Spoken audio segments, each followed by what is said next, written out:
رأسه وتكسرت الكلمات على شفاهه.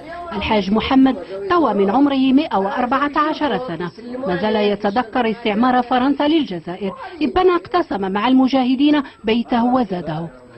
فكري هو كان مجاهد، غير يوم الجزائر ما عرفوش، ما هوش زعما معمدين عليه، ما يجيولو ما يدوروا فيه ما والو.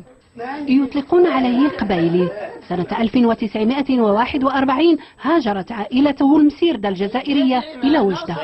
هو حجام البزار الصغار، طهر ليهم ويقلع الدم منا من راس ويبراو، يقلع الدروس ويحسن البزيوزين الصغار.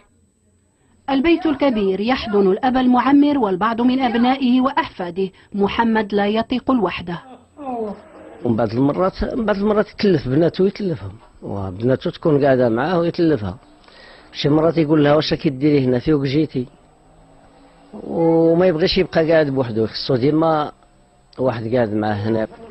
لا سبيل للوحدة هنا، فالبيت والجوار يملأه الأبناء والأحفاد.